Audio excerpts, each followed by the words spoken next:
નગરમાં એક શેઠ અને શેઠાણી રહેતા હતા. તે ક્યારેય કોઈને દાન દક્ષિણા નહોતા આપતા. તેની પાસે કોઈ ખાવાવાળું પણ નહોતું, છતાં તે ધનનો સંગ્રહ કર્યા કરતા હતા. તેને કોઈ સંતાન પણ ન હતું. તે શેઠની હવેલીની બાજુમાં એક પીપળાનું વૃક્ષ હતું. તે પીપળાના વૃક્ષ પર એક સુંદર કબૂતરી રહેતી હતી. કબૂતરીએ તેમાં પોતાનો માળો બનાવ્યો હતો અને તે માળામાં તેના 2 બચ્ચા પણ હતા. કબૂતરી દરરોજ નગરમાં દાણા ગોતવા જતી હતી. દાણા શોધીને લાવીને પછી પોતાના માળામાં આવી પોતાના બચ્ચાને ખવડાવતી હતી. કબૂતરી દરરોજ આવી રીતે કરતી હતી. કબૂતરી પહેલા શેઠના ઘરે પણ જતી હતી. ત્યાંથી તેને દાણા ન મળતા આગળ નીકળી જતી હતી. ત્યારે કબૂતરી એવું વિચારતી હતી કે આખા નગરમાં સૌથી મોટી હવેલી આ શેઠની છે. તે ધનવાન વ્યક્તિ છે, છતાં પણ કોઈને ક્યારેય દાન આપતા ન હતા. ક્યારે કોઈને ભિક્ષા લેવા આવે તો તેને ભિક્ષા પણ નહોતા આપતા અને ક્યારે ધર્મનું કાર્ય પણ કર્યું ન હતું. ક્યારે કોઈ મંદિરે પણ મદદ કરતા નથી અને ક્યારે કોઈ નિરાધાર વ્યક્તિને પણ મદદ કરતા નથી. કોઈ પક્ષીઓને પણ મદદ કરતા ન હતા. કોઈ પશુઓને પણ ખાવાનું નહોતા આપતા. આ શેઠ તો ખૂબ જ કંજૂસ છે. એક દિવસ કબૂતરી પોતાના માળામાંથી નીકળીને શેઠની હવેલી પર જઈને બેસે છે. જ્યારે તે શેઠની હવેલી પર જઈને બેસે છે ત્યારે શેઠ અને શેઠાણી વાતો કરી રહ્યા હતા. શેઠાણી શેઠને કહેતી હતી કે આપણી પાસે આટલી બધી સંપત્તિ છે, ગામના લોકો બધા આપણને નગર શેઠ કહે છે. આપણી પાસે કોઈ ધનની કમી નથી, પરંતુ આપણે આ ધનનું શું કરીશું? આપણે કોઈ વારસદાર પણ નથી, આપણે કોઈ પુત્ર પણ નથી અને ખાનાર કોઈ છે નહીં. ત્યારે શેઠ કહે છે કે આમાં મારો શું વાંક છે? આપણું નસીબ જ એવું છે, આપણા નસીબમાં પુત્ર પ્રાપ્તિ નહીં હોય. આગળ શેઠ કહે છે કે જ્યાં સુધી આપણે જીવીએ છીએ ત્યાં સુધી આ ધનને ખાઈ લઈએ, ત્યારબાદ જેના નસીબમાં હશે તે આ ધન સંપત્તિને ખાશે. બંને પતિ પત્ની આવી રીતે વાતો કરતા હતા. ત્યારે કબૂતરી ખૂબ જ ધ્યાનથી સાંભળતી હતી. કબૂતરી શેઠ અને શેઠાણીની પૂરેપૂરી વાતો સાંભળીને ત્યાંથી આગળ નીકળી જાય છે. પોતાના દાણા શોધીને ફરીથી પોતાના માળામાં જતી રહે છે. હવે કબૂતરી દરરોજ તે શેઠના ઘરે જવા લાગી અને તેની પૂરેપૂરી વાત સાંભળતી હતી. શેઠની પત્ની તે સારા સ્વભાવની હતી, તેનામાં દયાભાવ પણ હતો. શેઠાણી દરરોજ તે કબૂતરીને જોતી હતી અને તેની સાથે તેને લાગણી પણ થવા લાગી. હવે શેઠાણી શેઠથી છુપાઈને કબૂતરીને દાણા નાખવા લાગી. કબૂતરી દાણા લઈને જતી રહેતી. આવી રીતે ઘણા દિવસો નીકળી જાય છે. એક દિવસ કબૂતરી મનમાં વિચારે છે કે શેઠાણી ખૂબ જ સારી છે, તે મને દાણા પણ આપે છે, પરંતુ તેના ઘરમાં પુત્ર નથી.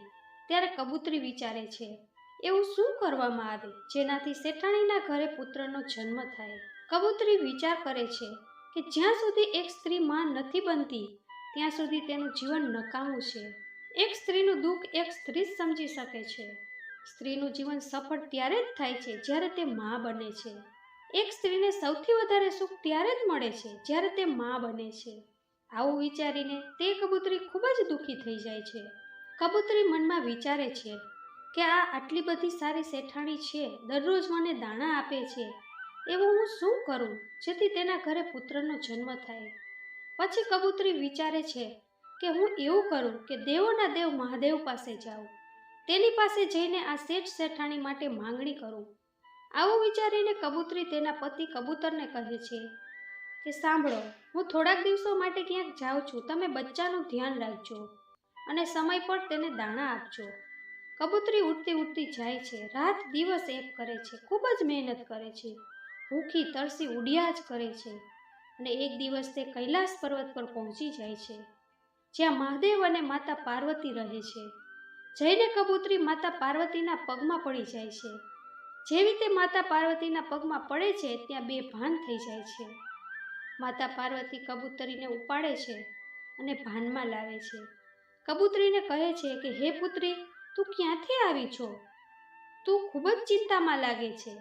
ત્યારે કબૂતરી માતા પાર્વતીને કહે છે કે હે માતા, હું ખૂબ જ દુઃખી છું અને ઘણી દૂરથી આવી છું, પણ મારા દુઃખ માટે નથી દુઃખી, બીજાના દુઃખ માટે દુઃખી છું. ત્યારે માતા પાર્વતી કહે છે કે હે પુત્રી, વાત શું છે? મને વિસ્તારથી બતાવો. હે માતા, જ્યાં હું રહું છું ત્યાં એક મારી બાજુમાં શેઠ શેઠાણીની હવેલી છે. તેમાં ફક્ત શેઠ અને શેઠાણી જ રહે છે. તેને એક પણ પુત્ર નથી. પણ શેઠાણી ખૂબ જ ભોળી છે, તેને એક પુત્ર આપી દો. કબૂતરી આટલી વાત માતા પાર્વતીને કરે છે. ત્યાં તરત જ કબૂતરી બેહોશ થઈ જાય છે. ત્યારબાદ કબૂતરીને ભાનમાં લાવવાની કોશિશ કરે છે. ઘણી કોશિશ કર્યા પછી કબૂતરી ફરીથી ભાનમાં આવે છે. પછી માતા પાર્વતી કબૂતરીને દાણા ખાવા માટે આપે છે અને કહે છે કે પુત્રી, તું ચિંતા ન કર, થોડીવાર પછી મહાદેવ ઉઠશે એટલે મહાદેવને વાત કરીશું. થોડીવાર પછી મહાદેવ સમાધિમાંથી જાગે છે. પછી માતા પાર્વતી કબૂતરીને હાથમાં લઈને મહાદેવ પાસે જાય છે. પછી પાર્વતી મહાદેવને કહે છે કે હે મહાદેવ, માધવનગરમાં એક શેઠ શેઠાણી રહે છે, તેને કોઈ સંતાન નથી, તો તેના નસીબમાં કોઈ પુત્ર છે? પછી મહાદેવ ધ્યાન લગાવીને જોવે છે કે તેના નસીબમાં કોઈ સંતાન છે કે નહીં. ત્યારે મહાદેવ માતા પાર્વતીને કહે છે કે તેના નસીબમાં કોઈ પુત્ર નથી. પછી માતા પાર્વતી કહે છે કે તેના નસીબમાં પુત્ર નથી તો તમારે તેને પુત્ર આપવો પડશે.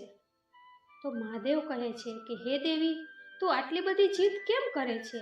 તેના નસીબમાં પુત્ર નથી તો તેને હું પુત્ર કેમ આપી શકું?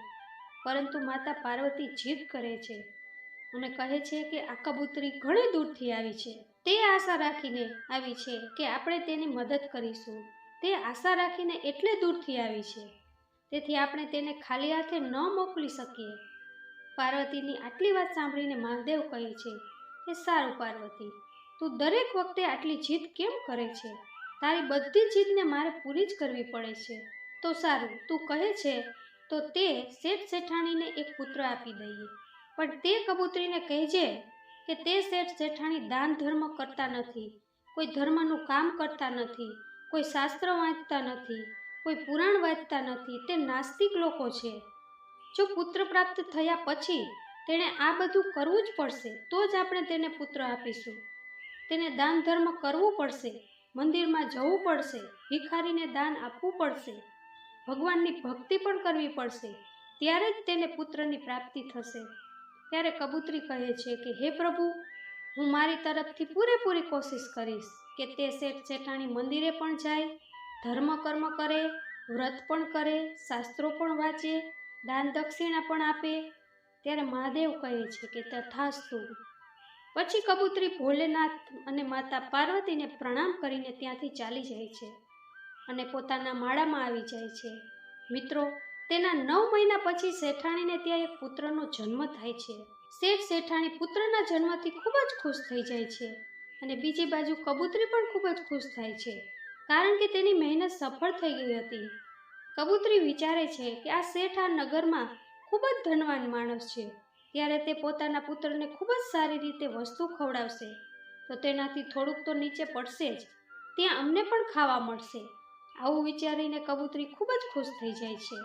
ધીરે ધીરે શેઠનો છોકરો મોટો થતો જાય છે અને ત્યાં શ્રાવણ મહિનો આવી જાય છે. એક શ્રાવણ મહિનો જતો રહે છે, બીજો શ્રાવણ મહિનો જતો રહે છે, ત્રીજો પણ શ્રાવણ મહિનો જતો રહે છે, ચોથો પણ શ્રાવણ મહિનો જતો રહે છે અને 5મો શ્રાવણ મહિનો આવી રહ્યો હોય છે. ત્યારે કબૂતરી ખૂબ ચિંતા કરે છે કે શેઠનો છોકરો 5 વર્ષનો થઈ ગયો છે, પણ આ શેઠ શેઠાણી હજી સુધી કોઈ દાન દક્ષિણા નથી કરતા, કોઈ મંદિરમાં પણ નથી જતા, કોઈને ભિક્ષા પણ નથી આપતા, કોઈને મદદ પણ નથી કરતા. તે બંનેમાંથી કોઈ પણ કરતા નથી. આવું વિચારીને કબૂતરી ખૂબ દુઃખી થઈ જાય છે. કબૂતરી વિચારે છે કે જો તેણે પુણ્યનું કામ કરવાનું શરૂ ન કર્યું તો પુત્રનું મૃત્યુ થઈ જશે. કબૂતરી વિચારે છે કે હું શેઠ શેઠાણીને આવું કહું, પણ મારી ભાષા તો તે સમજી પણ નહીં શકે, મારા ઈશારાને પણ તે સમજી શકશે નહીં, તો હવે હું શું કરું? આવું વિચારીને કબૂતરી ચિંતા કરતી હતી. ત્યાં સુધીમાં તેના બચ્ચા પણ મોટા થઈ ગયા હતા. ત્યારે કબૂતરી કહે છે કે બચ્ચાઓ, તમે તમારું ધ્યાન રાખજો, હું થોડાક દિવસ ક્યાંક જઈને આવું છું. પછી કબૂતરી તરત જ કૈલાસ પર્વત પર જાય છે અને માતા પાર્વતીના પગમાં પડી જાય છે. માતા પાર્વતી કબૂતરીને હાથમાં લઈને કહે છે, હે પુત્રી, હવે તારે શેની ચિંતા છે? તારે જેવું જોતું હતું તેવું તો થઈ ગયું છે. શેઠ શેઠાણીને તેનો પુત્ર મળી ગયો છે, તો હવે તારે શું જોઈએ છે? તો બીજી વાર કેમ ફરીથી આવી છો? હવે કબૂતરી માતા પાર્વતીને કહે છે કે માતા, શેઠ શેઠાણીને પુત્ર તો મળી ગયો છે, પણ તેને સાચા માર્ગે લાવવામાં હું અસફળ રહી છું. તેને નાસ્તિકમાંથી આસ્તિક ન બનાવી શકી. હું તેને ધર્મના માર્ગે ન લાવી શકી. બંને પતિ પત્ની તેવાને તેવા જ છે. ન તો તે મંદિરે જાય છે, ન તો તે દાન ધર્મ કરે છે, ન તો તે કોઈ પ્રકારનું ભોજન કરે છે. હજી પણ તે પતિ પત્ની તેવા જ છે, પહેલા હતા. ત્યારે માતા પાર્વતી કહે છે કે હવે તો તેનું આયુષ્ય ટૂંકું જ રહ્યું છે. ત્યારે કબૂતરી માતા પાર્વતીના પગમાં પડી જાય છે. માતા, એવું ન થવું જોઈએ. તેનો પુત્ર લાંબા આયુષ્યવાળો હોવો જોઈએ, ટૂંકા આયુષ્યવાળો નહીં. કબૂતરી જાણતી હતી કે પિતા પાસે કંઈક માગવું હોય તો માતાના પગમાં પડી જવું. જો માતાને ખુશ કરી દઈએ તો પિતા આપોઆપ માની જાય છે. આવું વિચારીને કબૂતરી માતા પાર્વતીના પગમાં પડી જાય છે અને પોતાનું માથું નીચે ભટકાવા લાગે છે. પછી માતા પાર્વતી કબૂતરીને હાથમાં લઈને કહે છે, પુત્રી, તું શાંત થઈ જા. પછી માતા પાર્વતી મહાદેવને કહે છે, મહાદેવ, એવું ન થવું જોઈએ. ત્યારે કબૂતરી કહે છે કે મૈયા, મેં તેને સમજાવવાની ઘણી કોશિશ કરી, પણ તે મારી ભાષા સમજી શકતા નથી. તે મારા ઈશારાને પણ સમજી શકતા નથી. હવે હું શું કરું તો શું કરું? ત્યારે કબૂતરી કહે છે કે તમે અને ભોળા બાબા શેઠ શેઠાણી પાસે જઈને તેને સાચા રસ્તા પર લઈ આવો તો સારું. ત્યારે ભોલા બાબા કહે છે કે હે કબૂતરી, સારું, તેવું જ થશે. અમે ખૂબ જ ઝડપથી શેઠ શેઠાણીના ઘરે પહોંચશું. પછી કબૂતરી ફરીથી પોતાના માળામાં આવી જાય છે. થોડા દિવસ પછી મહાદેવ અને પાર્વતી ભિખારીનો વેશ લઈને શેઠ શેઠાણીના ઘરે પહોંચે છે અને શેઠાણીને કહે છે, શું તમે ભોજન નહીં ખવડાવો તો અમે તમને શ્રાપ આપી દઈશું અને તમે બરબાદ થઈ જશો. ત્યારે શેઠાણી હાથ જોડીને કહે છે કે હે બાબા, તમે અમને શ્રાપ ન આપતા, હું તમને જરૂર ભોજન ખવડાવીશ. ત્યારે શેઠાણી સાધુના વેશમાં આવેલા ભગવાન ભોલાનાથ અને માતા પાર્વતીને પોતાના ઘરમાં લઈ જાય છે. સરસ સરસ રસોઈ બનાવે છે અને બંનેને ખવડાવે છે. ત્યાં જ તે શેઠાણીનું નાનો પુત્ર આમ તેમ દોડતો હોય છે. ત્યારે જ તે પુત્ર માતા પાર્વતીને રોટલી લઈને આપે છે, ક્યારેક શાક લઈને આપે છે, ક્યારેક મીઠાઈ લઈને આવે છે. ત્યારે માતા પાર્વતી ખૂબ જ ખુશ થાય છે અને કહે છે કે આ માતાનો પ્રસાદ છે, એટલા માટે તો તે આટલો ચંચળ છે. આમ શેઠાણી મહાદેવ અને પાર્વતીને ભોજન કરાવી દે છે. પછી મહાદેવ અને પાર્વતી તેના ઘરેથી જવા નીકળે છે. ત્યારે શેઠ શેઠાણી બંને આવે છે અને કહે છે કે હે બાબા, સેવામાં કોઈ કમી રહી ગઈ હોય તો અમને માફ કરજો, પણ અમને શ્રાપ ન આપતા. હે શેઠજી અને શેઠાણી, ધ્યાનથી સાંભળજો. તમે ભૂલો તો ઘણી કરી છે અને હજી પણ કરતા રહો છો, અને જો આવી જ રીતે ચાલ્યું, તારા પુત્ર પર ખૂબ જ મોટું સંકટ આવશે અને તારો પુત્ર ખૂબ જ ઝડપથી આ દુનિયામાંથી જતો રહેશે. ત્યારે શેઠ અને શેઠાણી સાધુના વેશમાં આવેલા ભોલેનાથ અને પાર્વતીના પગમાં પડી જાય છે અને કહે છે કે હે બાબા, અમને કોઈ રસ્તો બતાવો, અમે શું કરીએ? આટલા વર્ષો પછી અમને પુત્ર પ્રાપ્ત થયો છે, તેને અમે ખોવા નથી ઈચ્છતા. પછી દેવ કહે છે કે ઊભા થઈ જાઓ અને ધ્યાનથી સાંભળો. આજથી તમારા ઘરે કોઈ પણ આવે તો તેને ખાલી હાથે ન જવા દેતા. તેને દાન ધર્મ કરજો, તળાવ ખોદાવીને લોકોની મદદ કરજો, જીવજંતુની મદદ કરો, ધર્મ પૂર્ણ કરો, સાથે સાથે સારા કર્મ કરો, કોઈ પણની મદદ કરો, કોઈને હેરાન ન કરો, અને શ્રાવણ મહિનાના સોમવારે વ્રત કરો, પૂજા કરો, ભગવાનનું ભજન કરો. મહાદેવ આટલું કહે છે. પછી પતિ પત્ની મહાદેવના પગમાં પડી જાય છે અને કહે છે કે હે બાબા, અમે આવું જ કરીશું. દેવી પાર્વતી કહે છે કે તમારા ઘરમાં જે આ બાળક રમી રહ્યું છે તે તને તારા કર્મના કારણે નથી મળ્યું. તારા નસીબમાં પુત્ર હતો જ નહીં. તે એક કબૂતરીના કારણે જ થયું છે, જે અહીંથી છેટ કૈલાસ સુધી પહોંચી હતી અને કૈલાસ પર્વત સુધી પહોંચીને માતા પાર્વતી અને ભોલેનાથ પાસે પ્રાર્થના કરીને તારા માટે પુત્ર માંગ્યો હતો. તેની વિનંતીના કારણે જો તારા ઘરમાં નાનું બાળક રમી રહ્યું છે. ત્યારે તે શેઠ અને શેઠાણી કહે છે કે હે બાબા, તે કબૂતરી કોણ છે? ત્યારે ત્યાં એક કબૂતરી આવે છે અને મહાદેવ અને પાર્વતીને પ્રણામ કરે છે. પ્રિય મિત્રો, તે દિવસ શ્રાવણ મહિનાનો સોમવારનો હતો, જે દિવસે મહાદેવ અને પાર્વતી શેઠ શેઠાણીના ઘરે આવ્યા હતા. ત્યારે મહાદેવ અને પાર્વતી પોતાનું સંપૂર્ણ રૂપ ધારણ કરે છે. તે શેઠ અને શેઠાણીના ઘરે તે બંનેને દર્શન આપે છે અને કબૂતરીનું વ્રત પૂર્ણ થાય છે. પછી શેઠ શેઠાણી ખૂબ જ ધામધૂમથી શ્રાવણ મહિનાની ઉજવણી કરે છે અને તેમાં સોમવારનું વ્રત કરે છે, સાથે કબૂતરી પણ વ્રત કરે છે. દેવોના દેવ મહાદેવના દર્શન કરીને તે લોકો સંતુષ્ટ થઈ જાય છે. તેનું તે વ્રત સફળ થઈ જાય છે. જે લોકો શ્રાવણ સોમવારનું વ્રત કરે છે તેના ઉપર મહાદેવની કૃપા હંમેશા રહે છે, જેવી કૃપા શેઠ શેઠાણી ઉપર રહી હતી. મિત્રો, આટલું જ નહીં, જે સારા કર્મ કરે છે, દાન કર્મ કરે છે, બીજા લોકોને મદદ કરે છે, મૂંગા પશુ પક્ષીની મદદ કરે છે, તેના ઉપર મહાદેવના બંને હાથ રહે છે. તેથી જ તો આપણે સારું કરશું તો જ ભગવાન આપણને સાથ આપશે, નહીતર નહીં. એક બાજુ આપણે દાન ધર્મ કરીએ છીએ, બીજાની મદદ કરીએ છીએ, તો બીજી બાજુ આપણે પાપ કર્મ પણ કરીએ છીએ. ખોટું કામ કરવાથી આપણા સારા કામ પણ ધૂળમાં ભળી જાય છે. એટલા માટે ભગવાન ભોલેનાથ અને શ્રી કૃષ્ણના આશીર્વાદ આપણને ત્યારે જ મળે છે જ્યારે આપણા કર્મો સારા હશે. કારણ કે એક ને એક દિવસ આપણે બધાને મરવાનું જ છે. આ માયા ધન સંપત્તિ અહીં જ મૂકીને જવાનું છે, અને જો આપણી સાથે જશે તો તે ફક્ત સારા કર્મો જ જશે, નહીતર આપણે ખાલી હાથે જ આવ્યા હતા અને ખાલી હાથે જ જવાના છીએ. મિત્રો, જો તમે ભગવાનના સાચા ભક્ત છો તો કોમેન્ટમાં જય શ્રી કૃષ્ણ જરૂર લખજો અને ભગવાન શ્રી કૃષ્ણની અમોલ વાતો અને અનમોલ ઉપદેશનો લાભ લો. દેવતાઓને પ્રાર્થના કરવી એ દરેક મનુષ્યનો અધિકાર છે, પણ તેની જ પ્રાર્થના સ્વીકારવામાં આવે છે જે સારા કર્મો કરે છે. મિત્રો, એક વખતની વાત છે. એક આશ્રમમાં ગુરુ રહેતા હતા. તે પોતાના શિષ્યની જ્ઞાનની સાથે તેને સારવાર પણ કરાવતા હતા. તેના એક કામમાં બે શિષ્યો મદદ કરતા હતા. તે બંને શિષ્ય ઈશ્વર ભક્તિમાં ખૂબ શ્રદ્ધા રાખતા હતા. બંને શિષ્ય દરરોજ સવારે ભગવાનની ભક્તિ કરતા હતા. ત્યારે જ સવારે તેના આશ્રમમાં એક રોગી આવી જાય છે. ત્યારે ગુરુ અચાનક તે બંને શિષ્યોને બોલાવે છે. તો બંને શિષ્ય કહે છે કે અમને કેમ અચાનક બોલાવ્યા? અમે ભક્તિ કરી રહ્યા હતા. ત્યારે ગુરુએ સમજાવ્યું કે દેવતાઓ તો ગમે ત્યારે ભક્તિનો સ્વીકાર કરે છે, પણ સેવા કરવાનો મોકો તો ક્યારેક ક્યારેક જ મળે છે. કારણ કે દેવતા પણ સેવા કરવા ઈચ્છે છે. તેને સેવા કરવી હોય તો તેને મનુષ્ય શરીર ધારણ કરવું પડે છે, નહીતર તે સેવા કરી નથી શકતા. જે મનુષ્ય સેવા કરે છે તેની થોડા સમય માટેની પ્રાર્થના પણ ભગવાન સ્વીકાર કરી લે છે. ગુરુની આ વાત સાંભળીને બંને શિષ્ય શરમાઈ ગયા. ત્યારબાદ પ્રાર્થના કરતા સેવામાં વધારે ધ્યાન આપવા લાગ્યા, કારણ કે તે સમજી ગયા હતા કે પ્રાર્થના કરવી એ દરેક મનુષ્યનો આત્મિક અધિકાર છે, પણ પ્રાર્થનાના કારણે બીજાને તકલીફ પહોંચાડવી તેવી પ્રાર્થનાને દેવતા પણ સ્વીકારતા નથી. પ્રાર્થના એવા જ લોકોની સ્વીકારવામાં આવે છે જે સેવાભાવી હોય. મિત્રો, એક વખતની વાત છે.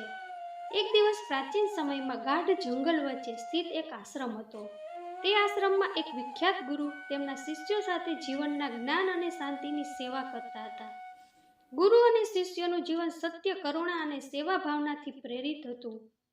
તે આશ્રમમાં બીજાની સેવા અને સારવારનો પ્રાથમિક ધ્યેય હતો. શિષ્યોને ખાસ કળા શીખવવામાં આવી હતી કે કેવી રીતે દયા અને વિવેક સાથે લોકોની મદદ કરવી. એક દિવસ એક દુર્બળ અને દુઃખી રોગી આશ્રમમાં આવ્યો. તેના શરીરમાં દુખાવો હતો, પણ મનમાં વધારે દુખાવો હતો. તેને વધારે પીડા હતી. શિષ્યો તેને લઈ આવ્યા અને ગુરુની પાસે લઈ ગયા. ગુરુએ તેની સ્થિતિ પારખી અને કહ્યું, માત્ર શરીરની સારવાર નથી કરવી, મનના દર્દનો ઉપચાર પણ કરવો પડે તેમ છે. શિષ્યોને આ આદેશ મળતા જ તેઓ કામમાં લાગી ગયા. એક શિષ્ય તેના ઘાવોને સાફ કરવા લાગ્યો. બીજાએ તેને આરામદાયક ખોરાક આપ્યો. ત્રીજાએ તેના મનની વાત સાંભળીને તેના દુઃખને હળવું કર્યું. ગુરુએ તેમને શીખવ્યું કે દર્દીને માત્ર દવા નહીં, પ્રેમ અને સહાનુભૂતિ પણ જોઈએ છે. રોગી થોડા દિવસમાં શારીરિક રીતે તો તંદુરસ્ત થઈ ગયો હતો, પણ તેને ગુરુના ઉપદેશથી અને શિષ્યોની નિસ્વાર્થ સેવાથી આત્મિક શાંતિ પણ પ્રાપ્ત કરી હતી. તે આશ્રમ છોડતા પહેલા ગુરુને પ્રણામ કરીને કહ્યું, તમે મને માત્ર જીવતા જ નથી રાખ્યા, પણ જીવવાનું કારણ પણ આપ્યું. આ વાર્તા આપણને શીખવે છે કે સાચી સેવા તે છે જે માત્ર શરીર નહીં, પણ મન અને આત્માને પણ આરામ આપે. હવે તે માણસ સમજવા લાગ્યા હતા કે સેવા કરતાં મોટી ભક્તિ બીજી કોઈ નથી. માનવજાતિ અને પશુઓની સેવા એ જ સાચી ભક્તિ છે.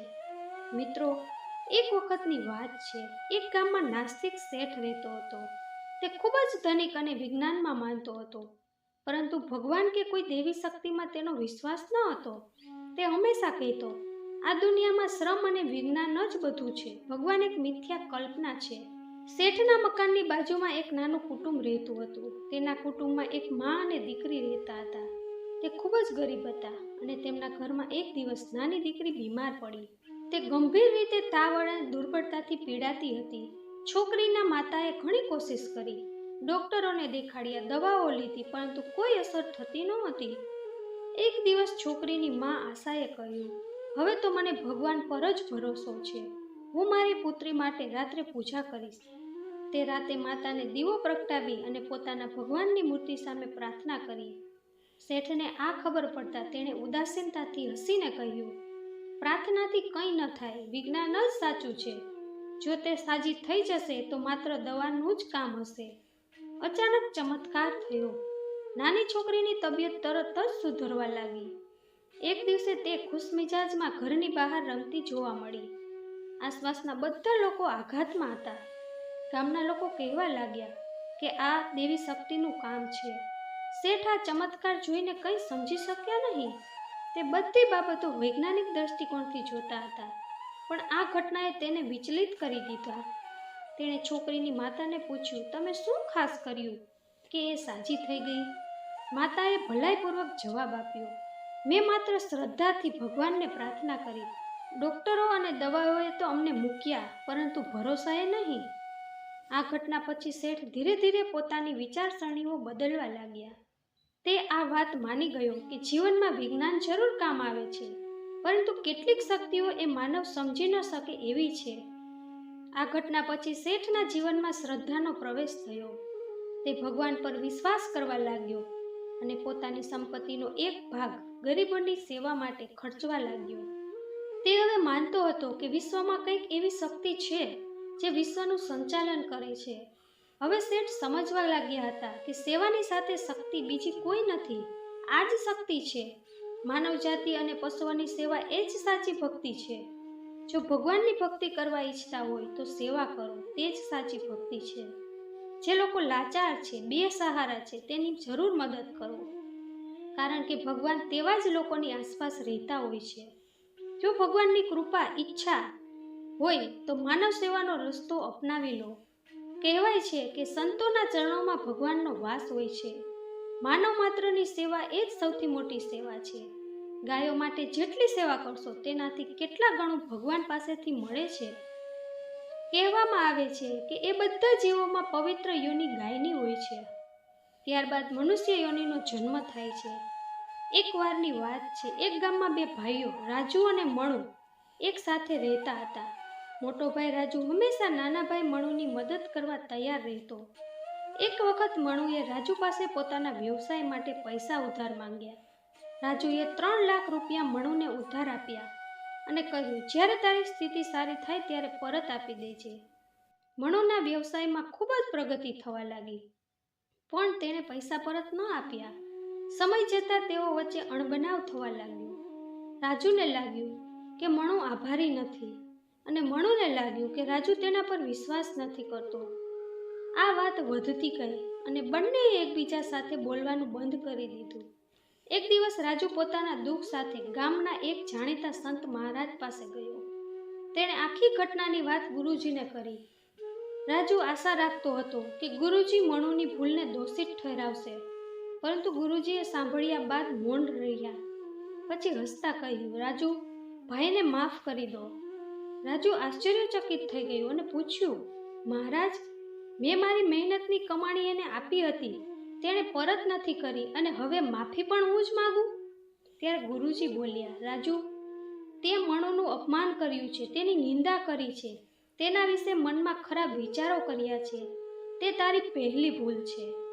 નાના ભાઈએ ભૂલ કરી છે કે નહીં તે સમય બતાવશે, પણ તું તારા મનમાં કડવાશ રાખીને તારા અંતરાત્માને દૂષિત કરી રહ્યો છો. ગુરુજીએ સલાહ આપીને કહ્યું, મીઠાઈ ખરીદ અને તારા નાના ભાઈના ઘરે જઈને તેને મળ. માફી માંગીને કહેજે કે હું હજી પણ તને પ્રેમ કરું છું. રાજુએ એ સલાહ પ્રમાણે કર્યું અને મણુના ઘરે મીઠાઈ લઈને ગયો. મણુના દીકરાએ દરવાજો ખોલ્યો તો સામે તેનો મોટો ભાઈ હતો. મણુને જ્યારે આ બધી જાણ થઈ ત્યારે તે રડવા લાગ્યો અને કહ્યું, માફ કરજો ભાઈ, હું તારા પૈસા પરત નથી કરી શક્યો. તું હજી એ મને પ્રેમ કરે છે? એ મારી સૌથી મોટી સંપત્તિ છે. ત્યારે રાજુ કહે છે કે હું પૈસા લેવા નથી આવ્યો, હું મારાથી થયેલી ભૂલોનો પશ્ચાતાપ કરવા આવ્યો છું. મેં તારા વિશે ખૂબ જ ખરાબ વિચાર કર્યા હતા, તે વિચારોને નષ્ટ કરવા માટે આવ્યો છું. ત્યારે બંને ભાઈઓ એકબીજાને ભેટી પડ્યા અને રડવા લાગ્યા. ત્યારબાદ બંને ભાઈઓએ ફરીથી ભાઈચારો જાળવી લીધો અને 15 વર્ષ પછી બંને ભાઈઓનો પરિવાર સાથે મળીને રહેતો હતો. ત્યારે એવું લાગતું હતું કે પ્રેમ સાક્ષાત અહીં દર્શન આપવા આવ્યો છે. પછી બંને ભાઈઓના દિલમાં દિવ્ય આનંદ ઉભરાવા લાગ્યો. તેથી જ તો પરમ શાંતિ ત્યારે જ મળે છે જ્યારે મન શાંત રહે છે.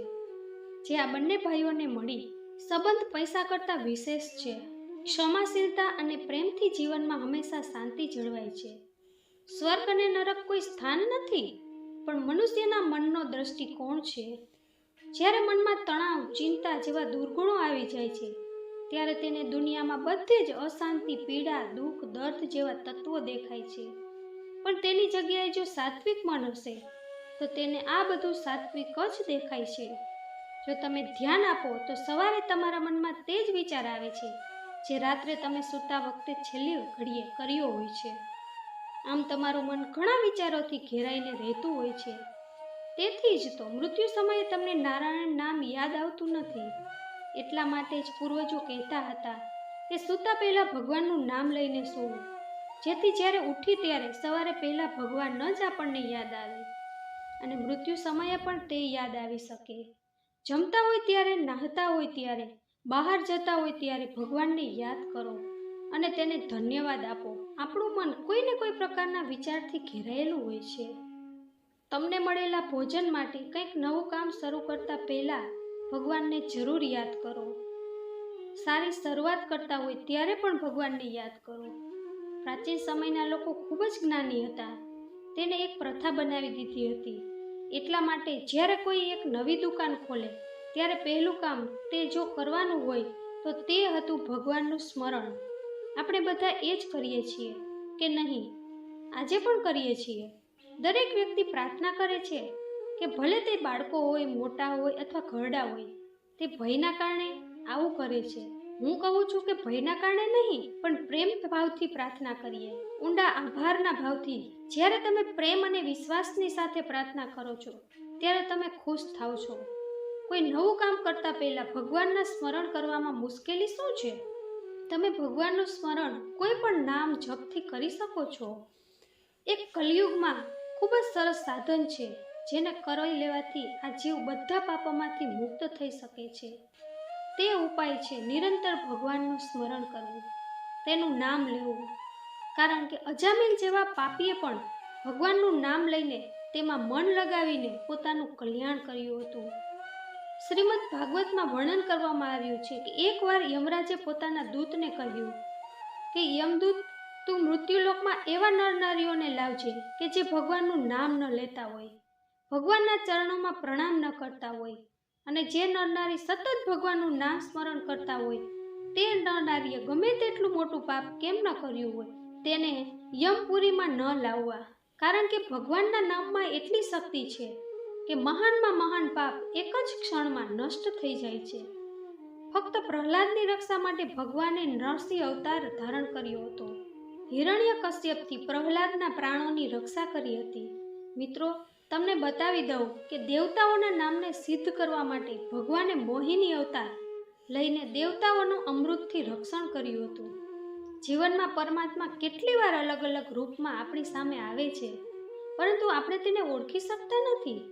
ભગવાન બધે જ હોય છે, પરંતુ આપણે તેને જોઈ કે સાંભળી શકતા નથી. જો આપણું સાધના અને ભગવાનની કૃપા હોય તો જ થોડી ક્ષણોમાં દિવ્યતા પ્રાપ્ત થાય છે અને આપણે ભગવાનના દર્શન કરી શકીએ છીએ. આજે લોકો મંદિરે જાય છે, પ્રાર્થના કરે છે અને કહે છે, હે ભગવાન, અમારું એક કામ કરજો તો 1.25 કિલો ઘી ચડાવીશ. સાચા મનથી પુકારવાની જ રાહ જોતા હોય છે. ભગવાન તરત જ પ્રગટ થઈ જાય છે. એટલા માટે ભોગવિલાસમાં રહેતા વ્યક્તિઓની કોઈ પણ પ્રાર્થના ભગવાનને પ્રગટ કરી શકતી નથી. ભગવાનને નારિયેળ, ફૂલ, મેવા, પૈસા નથી જોતા. તે તો પ્રેમના ભૂખ્યા છે. આપણે તો તે બધી વસ્તુ અર્પણ કરી દઈએ છીએ, પરંતુ પ્રેમ અર્પણ કરી શકતા નથી. જીવનમાં વિવેકને હંમેશા સાથે રાખવો જોઈએ, કારણ કે પરિસ્થિતિ અનુસાર વિવેકનો પ્રયોગ ન કરતા બીજાના કષ્ટને વધારીએ છીએ અને પોતે જ નિંદાને પાત્ર બનીએ છીએ. મનુષ્યને પોતાનું મોઢું જોવા માટે જેવી રીતે અરીસાની જરૂર પડે છે, તેવી જ રીતે આત્માને જોવા મનરૂપી દર્પણની જરૂર પડે છે. ભક્તિમાં જ તે શક્તિ હોય છે જે ભગવાનને અવતાર લેવા મજબૂર કરી દે છે. કથા સાંભળવી એક પ્રકારનું તપ જ છે. કથા સાંભળે છે તેનું કષ્ટ અવશ્ય દૂર થાય છે. જો મનુષ્યના કર્મ સારા હોય છે તો ભગવાનનો સાથ તેને આપોઆપ મળી જાય છે, કારણ કે જે મનુષ્ય સારા કામ કરે છે તેનો સાથ ભગવાન પોતે જ આપે છે. મનુષ્યના વિચારમાં ફક્ત એટલો જ તફાવત હોય છે કે કોઈ વ્યક્તિ ખુલ્લી આંખોથી સપના જોવે છે તો કોઈ વ્યક્તિ બંધ આંખોથી સપના જોવે છે. મિત્રો, તો આજના વિડીયોમાંથી તમે જરૂર કંઈક શીખ્યા હશો, તો કોમેન્ટમાં જય શ્રી કૃષ્ણ જરૂર લખજો. તેમજ મારી ચેનલને લાઈક, શેર અને સબસ્ક્રાઈબ કરજો. તમારો ખૂબ ખૂબ આભાર. ફરીથી મળીશું મિત્રો આવા જ વિડીયો સાથે. ત્યાં સુધી તમારું ધ્યાન રાખજો, હસતા રહેજો અને હંમેશા ખુશ રહેજો. ક્યારેક તમારા માટે તો ક્યારેક તમારા પરિવાર માટે.